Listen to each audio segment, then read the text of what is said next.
This year is the 500th anniversary of the Union of Scotland and England, so we have books on James I. This is Tom Fox, and welcome to the Sunday Book Review. The Sunday Book Review is a book review where I curate 4 books on a specific topic for the compliance professional or the business executive. I know you'll enjoy it. James VI of Scotland became James I of England, and books on he today. We begin with The Mirror of Great Britain.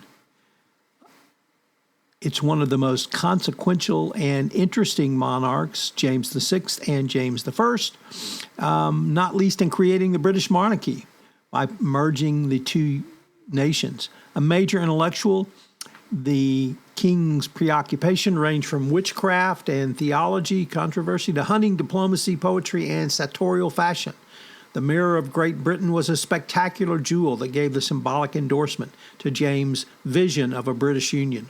But mirrors themselves, with their limitless capacity to magnify, illustrate, illuminate, and even distort, supplied James with one of his famous metaphors.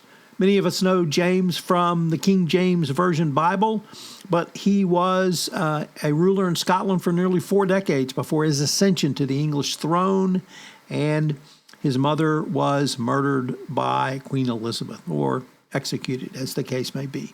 He confronted or confounded contemporaries' expectations and much more.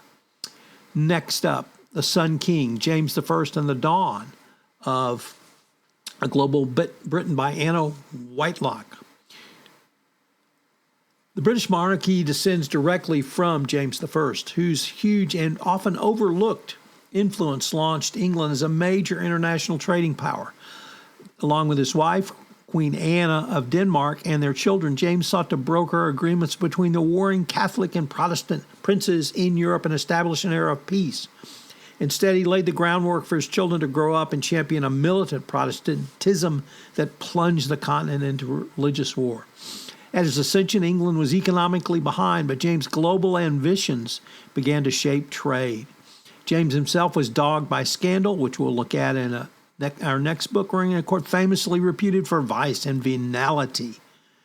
Set across England and the continent in over 20 years, beginning with the death of Elizabeth I in 1603, the ascension of James I, and ending with Charles I becoming king. The sun rising represents a rich and compelling portrait of the royal family. And finally, our provocatively entitled Queen James, a new history about the life and loves of Britain's first king, James Stuart, by Gareth Russell.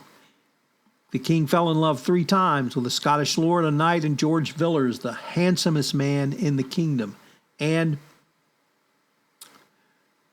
we know so much about the 6 wives of Henry VIII, why not the loves of James I? This groundbreaking new book puts James' genius, liar, spendthrift, idealist, and witch hunter, and the men he loved at the center of the most dramatic stories of British royal history.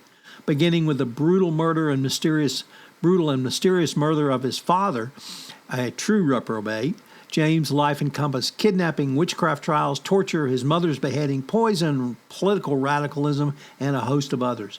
It is unquestionably one of the most gripping stories in British history, retold in Gareth Russell's Queen James.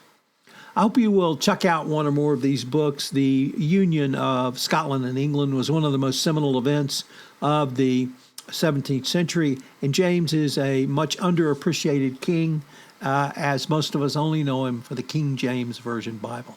So check out one of these books.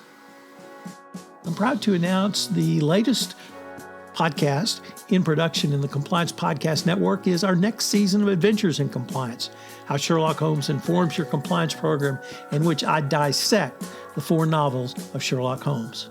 If you want to upgrade your compliance, check out the Compliance Tip of the Day, the Gold Award-winning compliance podcast, which gives you 1 tip with 3 key takeaways of something you can do each day at little or no cost to improve your compliance program. But speaking of books, if you like something new and different, check out the Compliance Kids series on Amazon.com, which explains compliance through the eyes of children. If you have a category of books you'd like explored on the Sunday Book Review, please shoot me an email at tfox@tfoxlaw.com. The Sunday Book Review is a production of the award-winning Compliance Podcast Network. This podcast is a part of the C-Suite Radio Network. For more top business podcasts, visit c-suiteradio.com.